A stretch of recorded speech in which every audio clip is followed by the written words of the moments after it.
नमस्कार दोस्तों, स्वागत है आपका जीके हब पर। प्यारे दोस्तों, आज का हमारा टॉपिक है भारत की नदियाँ। दोस्तों, इस टॉपिक से सभी परीक्षाओं में बहुत ही महत्वपूर्ण प्रश्न पूछे जाते हैं, तो परीक्षा की दृष्टि से ये टॉपिक बहुत ही महत्वपूर्ण है। अगर आज आपने दोस्तों इस वीडियो को पूरा देख लिया तो आपको किसी दूसरे वीडियो की देखने की ज़रूरत नहीं पड़ेगी। आप इस टॉपिक से संबंधित सभी प्रश्नों को हल कर सकेंगे। तो वीडियो शुरू करने से पहले रिक्वेस्ट है दोस्तों कि वीडियो को पूरा देखना और अपने साथ एक कॉपी और पेन लेकर बैठें या स्क्रीनशॉट ले लें, जिससे आप इम्पोर्टेंट टॉपिक को नोट कर सकें। तो चलिए शुरू करते हैं दोस्तों। भारत की नदियों को दो भागों में विभाजित किया जा सकता है। नंबर 1 है हिमालयी नदियाँ, जिसमें सिंधु, गंगा, ब्रह्मपुत्र नदी तंत्र आते हैं। वहीं पर दूसरा है प्रायद्वीपीय नदियाँ, जिसमें नर्मदा, ताप्ती, कृष्णा, गोदावरी इत्यादि नदियाँ आती हैं। दोस्तों, आज इन सभी नदियों को हम विस्तृत से पढ़ेंगे। दोस्तों, पहले हम हिमालयी नदियों के बारे में पढ़ेंगे, जिसमें पहली है सिंधु नदी। सिंधु नदी दोस्तों तिब्बत के मानसरोवर झील से निकलती है और अरब सागर में गिरती है। इसकी सहायक नदियाँ झेलम, चिनाब, रावी, सतलुज और ब्यास इसकी सहायक नदियाँ हैं। दोस्तों, सिंधु नदी भारत, चीन, पाकिस्तान इन 3 देशों से होकर बहती है। सिंधु नदी चीन के तिब्बत में मानसरोवर झील से निकलती है और भारत के लद्दाख से होते हुए पाकिस्तान में प्रवेश करती है तथा यह वहीं से अरब सागर में गिर जाती है। दोस्तों, सिंधु नदी के दाईं ओर लेह शहर स्थित है। सिंधु नदी किनारे दाहिनी तरफ लेह शहर स्थित है। दोस्तों, सिंधु नदी तंत्र की 2 नदियां सिंधु और सतलुज, ये दोनों नदियां तिब्बत से आती हैं। 1960 में भारत और पाकिस्तान के बीच में सिंधु जल समझौता हुआ था। ये टॉपिक आपको दोस्तों याद रखना है। भारत और पाकिस्तान के बीच में सिंधु जल समझौता कब हुआ था दोस्तों? 1960 में हुआ था। इंडस रिवर ट्रीटी हुआ था। उसके बाद है दोस्तों चिनाब नदी। चिनाब नदी बारालाचा दर्रा से निकलती है, जो कि हिमाचल प्रदेश में स्थित है और सिंधु नदी में जाकर के मिल जाती है। चिनाब नदी सिंधु नदी की सबसे बड़ी सहायक नदी है। हिमाचल प्रदेश में चिनाब नदी को चंद्रभागा के नाम से जाना जाता है। दोस्तों, ये टॉपिक भी आपको याद रखना है कि हिमाचल प्रदेश में चिनाब नदी को किस नाम से जाना जाता है? तो चंद्रभागा के नाम से जाना जाता है। उसके बाद है दोस्तों झेलम नदी। झेलम नदी का उद्गम स्थल बैरी नाग झील है, जो जम्मू कश्मीर में स्थित है, जो कि जम्मू कश्मीर में है और यह चिनाब में जाकर के मिल जाती है। चिनाब में जाकर के मिल जाती है। झेलम नदी के तट पर श्रीनगर स्थित है। दोस्तों, ये आपसे पूछ सकते हैं कि झेलम नदी के तट पर कौन सा शहर स्थित है? तो दोस्तों, झेलम नदी के तट पर श्रीनगर स्थित है। दूसरा है दोस्तों रावी नदी। रावी नदी का उद्गम स्थल रोहतांग दर्रा है, जो कि हिमाचल प्रदेश में स्थित है और यह नदी चिनाब में जाकर के मिल जाती है। उसके बाद है दोस्तों सतलुज। सतलुज का उद्गम स्थल राख सताल है, जो कि मानसरोवर झील तिब्बत में स्थित है। यह चिनाब नदी में जाकर के मिल जाती है और भाखड़ा बांध सतलुज नदी पर स्थित है। दोस्तों, आपसे प्रश्न पूछ लिया जाता है कि भाखड़ा बांध कहाँ स्थित है? तो दोस्तों भाखड़ा बांध सतलुज नदी पर स्थित है। कहाँ पर है दोस्तों? भाखड़ा बांध सतलुज नदी पर स्थित है। उसके बाद दोस्तों ब्यास नदी। ब्यास नदी रोहतांग दर्रा से निकलती है, जो कि हिमाचल प्रदेश में ये भी स्थित है। तो निकलती है और इसका मुहाना सतलुज नदी है, यानी कि यह सतलुज नदी में जाकर के मिल जाती है। सतलुज नदी और व्यास नदी का संगम पंजाब के हरिके क्षेत्र में होता है। कहाँ पर होता है? सतलुज और व्यास का संगम पंजाब के हरिके क्षेत्र में होता है और वहीं पर इंदिरा गांधी नहर स्थित है, जो कि भारत की सबसे लंबी नहर है। दोस्तों, आपसे प्रश्न पूछ सकते हैं कि भारत की सबसे लंबी नहर कौन सी है? तो इंदिरा गांधी नहर है, जो कि पंजाब के हरिके क्षेत्र से निकलती है। दोस्तों, आपको याद रखना है। अगली है दोस्तों हमारी ब्रह्मपुत्र नदी। दोस्तों, ब्रह्मपुत्र नदी बहुत ही इम्पोर्टेंट टॉपिक है। इससे संबंधित बहुत ही प्रश्न पूछे जाते हैं दोस्तों।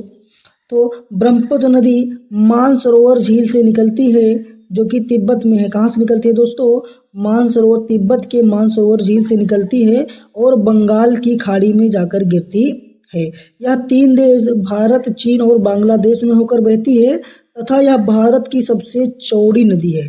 भारत की सबसे चौड़ी नदी कौन सी है?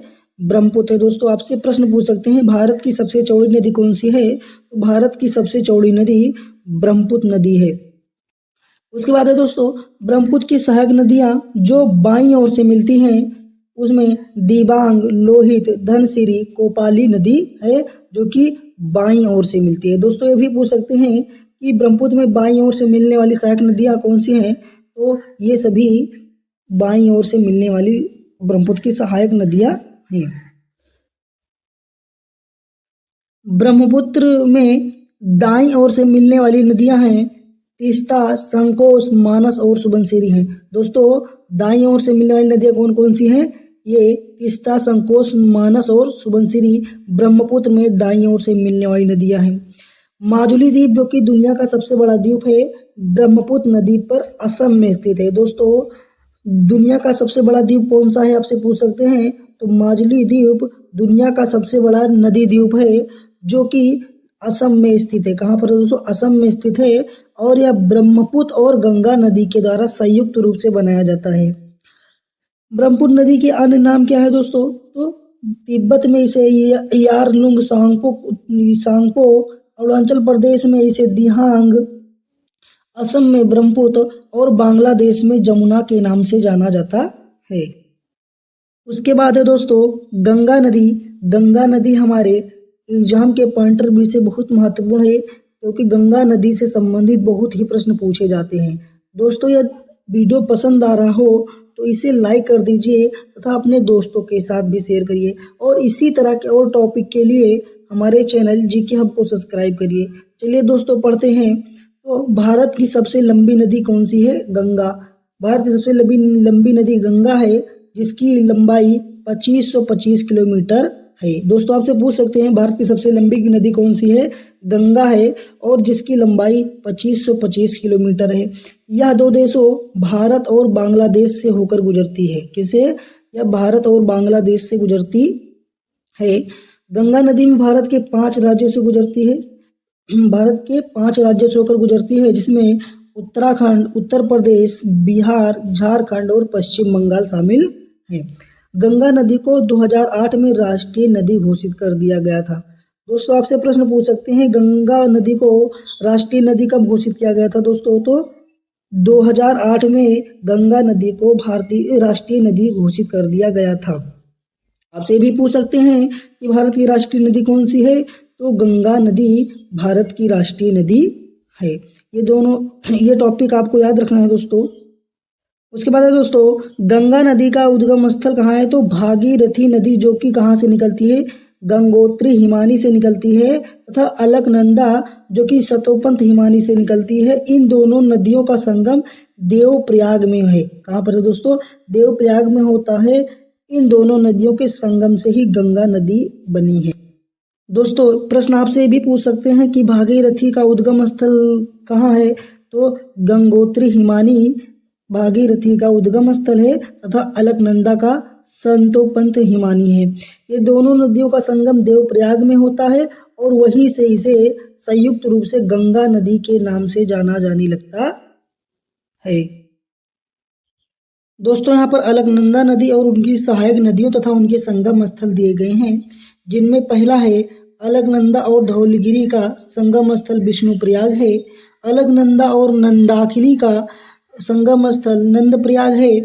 अलकनंदा और पिंडारा नदी कर्णप्रयाग में मिलती हैं। अलकनंदा और मंदाकिनी रुद्रप्रयाग में मिलती हैं और अलकनंदा और भागीरथी देवप्रयाग में मिलती हैं। दोस्तों इनकी ये सभी संगम स्थल उत्तराखंड में स्थित है। कहाँ पर स्थित है? उत्तराखंड में स्थित है। ये सभी आपको याद रखना है। केदारनाथ मंदाकिनी नदी के तट पर स्थित है। दोस्तों आपसे प्रश्न पूछ सकते हैं केदारनाथ किस नदी के तट पर स्थित है या किस नदी के किनारे बसा है? तो मंदाकिनी नदी के किनारे केदारनाथ है। उसके बाद दोस्तों गंगा नदी सबसे पहली मैदानी क्षेत्रों में हरिद्वार में प्रवेश करती है। मैदानी क्षेत्रों में सबसे पहले हरिद्वार में प्रवेश करती है। आपसे प्रश्न पूछ सकते हैं कि गंगा नदी सबसे पहले मैदानी क्षेत्र में कहाँ प्रवेश करती है, तो हरिद्वार में करती है।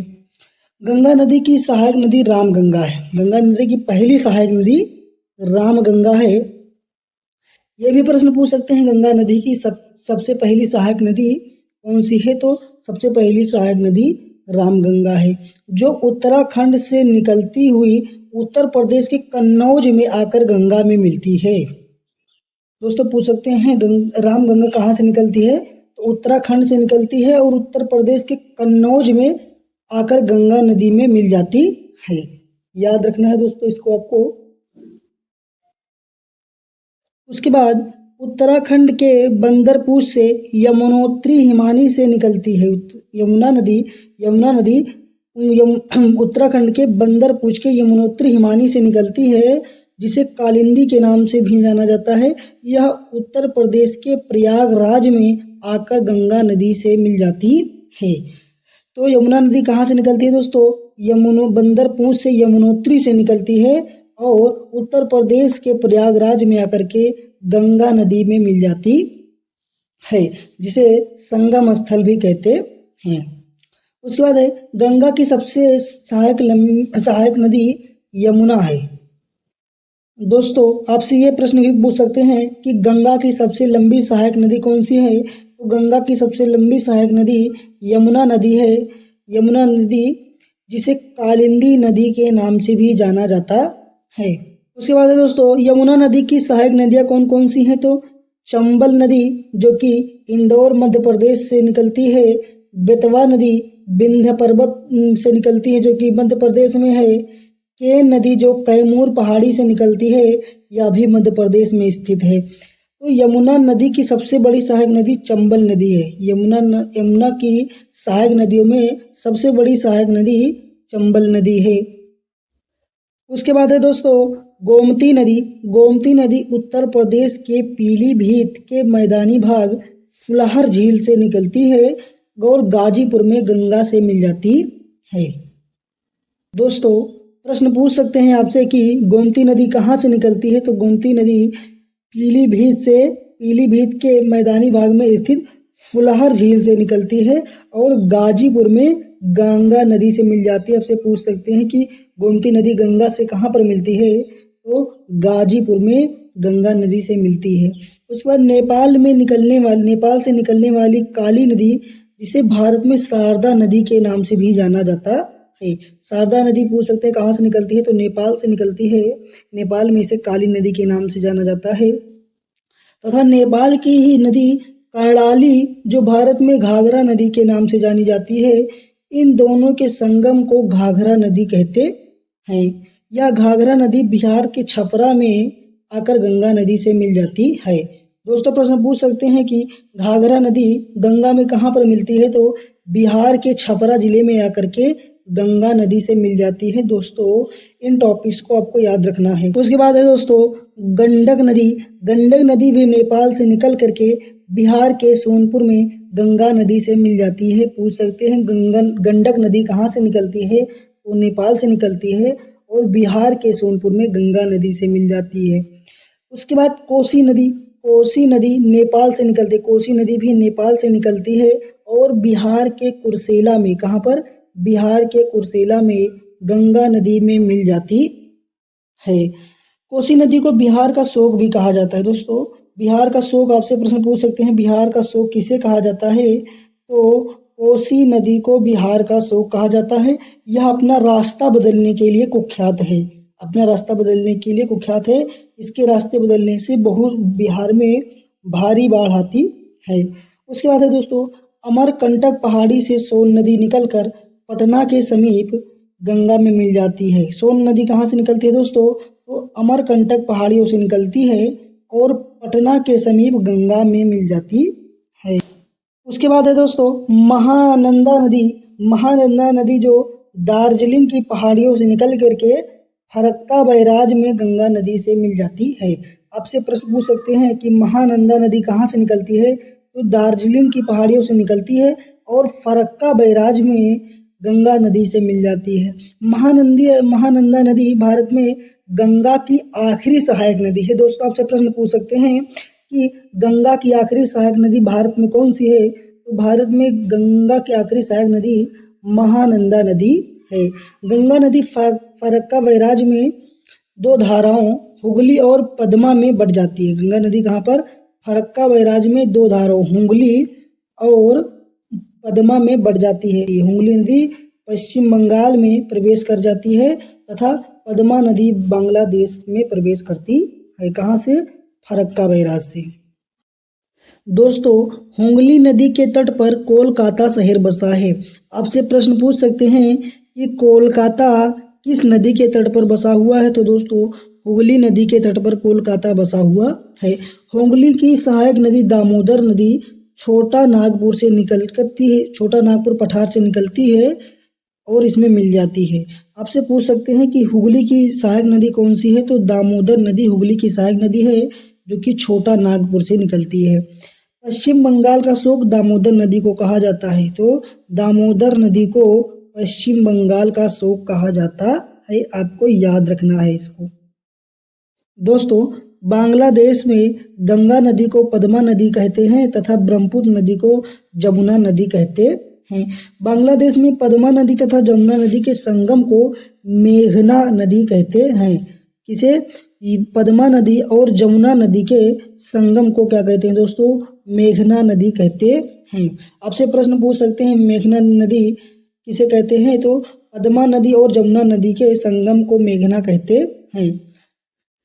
मेघना नदी कहाँ पर? मेघना नदी बंगाल की खाड़ी में गिर जाती है। मेघना नदी कहाँ पर जाकर के? बंगाल की खाड़ी में गिर जाती है तथा दुनिया का सबसे बड़ा डेल्टा सुंदरवन डेल्टा का निर्माण करती है। दुनिया के सबसे बड़े डेल्टा कौन सा है? नदी डेल्टा सुंदरवन डेल्टा का निर्माण करती है। हिमालयी नदियों के बाद दोस्तों हमारी हैं प्रायद्वीपीय नदियाँ। प्रायद्वीपीय नदियाँ वो होती हैं इन्हें मानसूनी नदियाँ भी कहते हैं। गर्मी के मौसम में इनका पानी सूख जाता है। दक्षिण भारत की नदियों को दो भागों में बांटा गया है। एक है बंगाल की खाड़ी में गिरने वाली और दूसरी है अरब सागर में गिरने वाली। बंगाल की खाड़ी में गिरने वाली नदियों में दामोदर, स्वर्णरेखा, बैतरणी, ब्रह्मणी, महानदी, गोदावरी, कृष्णा, कावेरी, पोन्नारा, बेंगई और ताम्रपाणी नदी आती हैं। वहीं पर अरब सागर में गिरने वाली नदियाँ साबरमती, माही, नर्मदा, ताप्ती, मांडवी, जुआरी, शरावती, गंगावेली, पेरियार और भरतपुजा है। सबसे पहले हम बंगाल की खाड़ी में गिरने वाली नदियों के बारे में पढ़ेंगे। तो उनमें पहले दामोदर नदी का उद्गम स्थल छोटा नागपुर पठार में होता है जो कि झारखंड में है। इसका बहाव क्षेत्र क्या है? यह झारखंड पश्चिम बंगाल होते हुए बंगाल की खाड़ी में जाकर के गिरती है। हुगली की सहायक नदी कौन है? दामोदर नदी हुगली की सहायक नदी है। उसके बाद है दोस्तों स्वर्णरेखा नदी का उद्गम स्थल रांची के पठार से होती है। रांची के पठार से निकलती है, रांची के जो कि झारखंड में है और यह झारखंड, उड़ीसा, पश्चिम बंगाल और होते हुए बंगाल की खाड़ी में जाकर के गिरती है। उसके बाद है बैतरणी नदी केवझर पठार से निकलती है जो कि उड़ीसा में स्थित है और यह उड़ीसा में बहते हुए बंगाल की खाड़ी में जाकर के गिरती है। दोस्तों इन सभी को याद रखना है आपको। उसके बाद है दोस्तों ब्राह्मणी नदी का उद्गम स्थल यह झारखंड की शंख नदी और कोयल नदी के राउरकेला संगम के बाद इसे ब्राह्मणी नदी के नाम से जाना जाता है।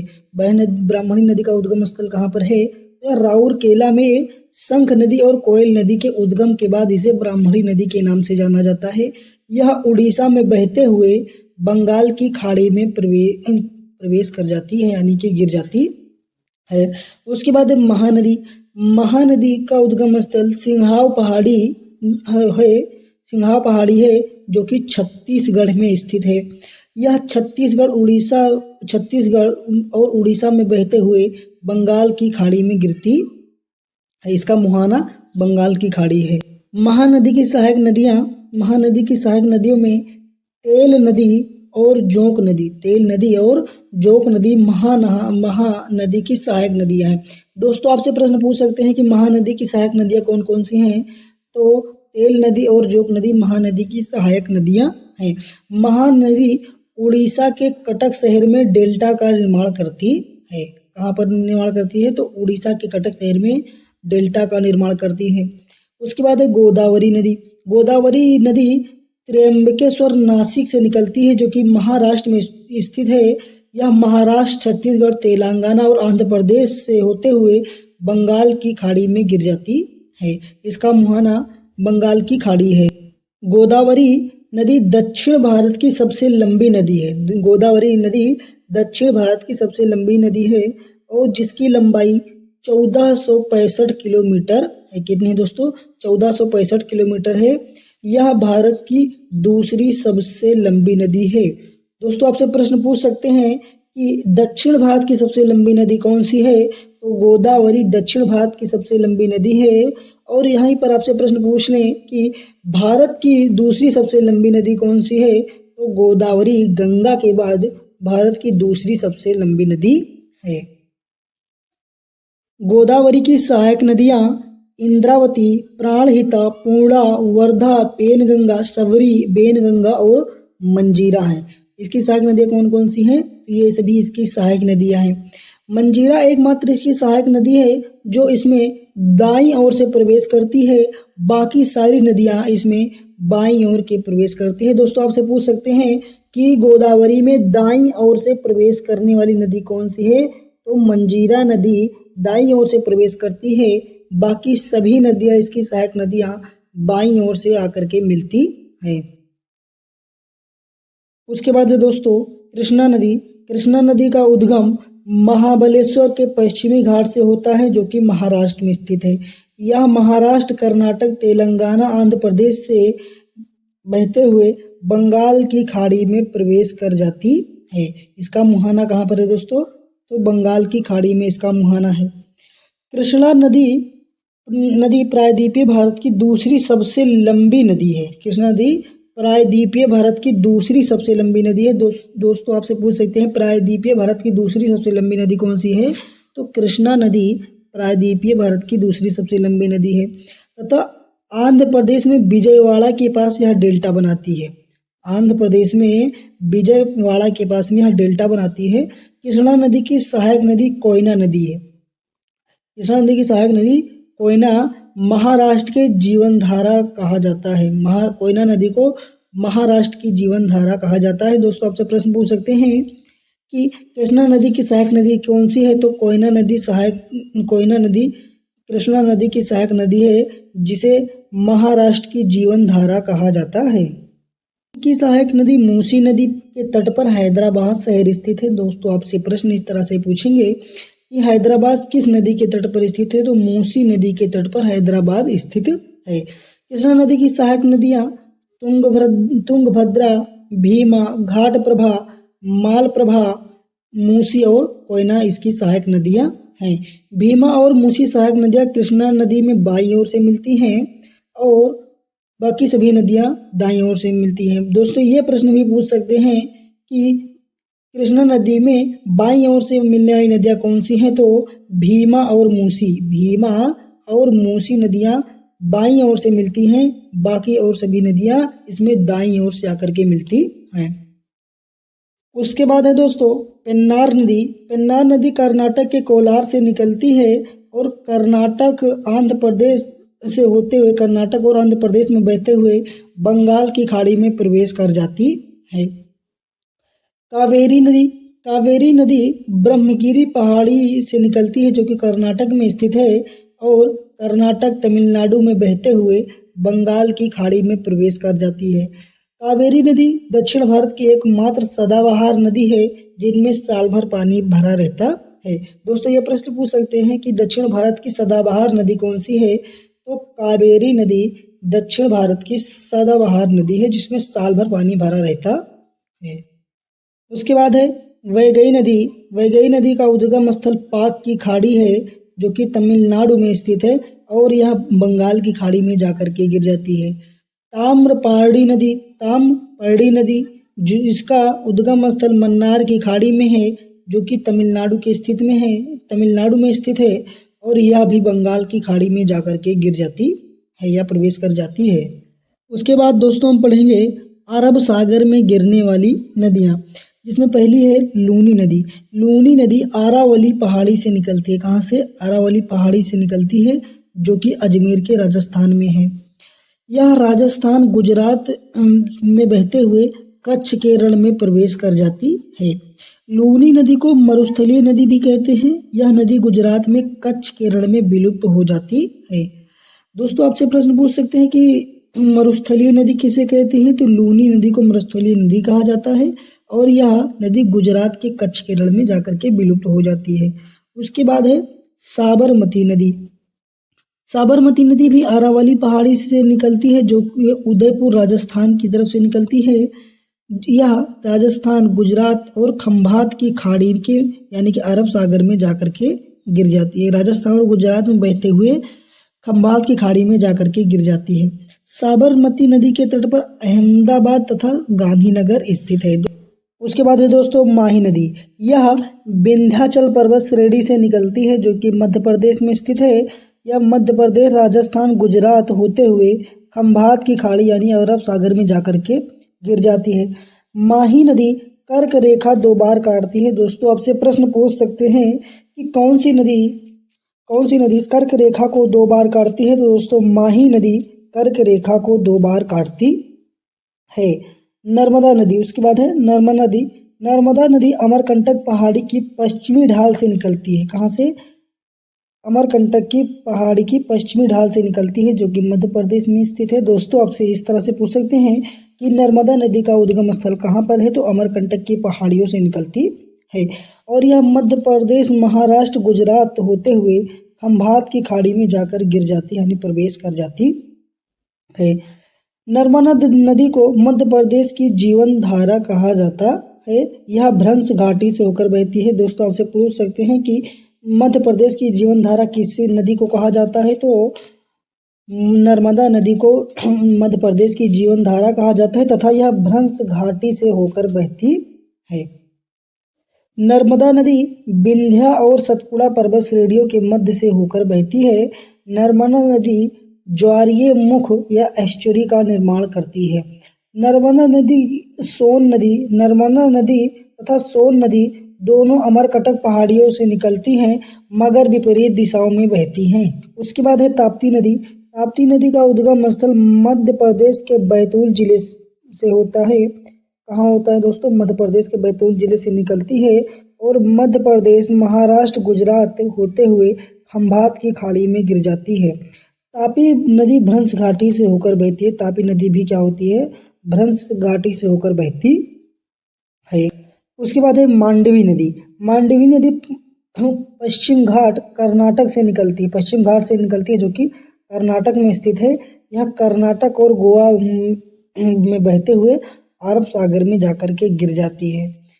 जुआरी नदी का उद्गम स्थल गोवा है और यह अरब सागर में जाकर के गिरती है। शारावती नदी का उद्गम स्थल कर्नाटक है और यह अरब सागर में जाकर के गिर जाती है।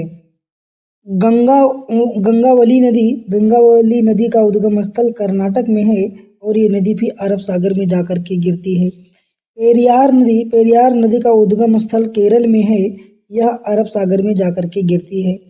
भरतपूजा नदी का उद्गम स्थल तमिलनाडु में है और यह तमिलनाडु तथा केरल में बहते हुए अरब सागर में जाकर के गिर जाती है, यानी इसका मुहाना अरब सागर है। दोस्तों यदि आपको वीडियो पसंद आया हो तो इसे लाइक करें तथा इसी तरह के और वीडियो के लिए हमारे चैनल जीके हब को अभी सब्सक्राइब करें।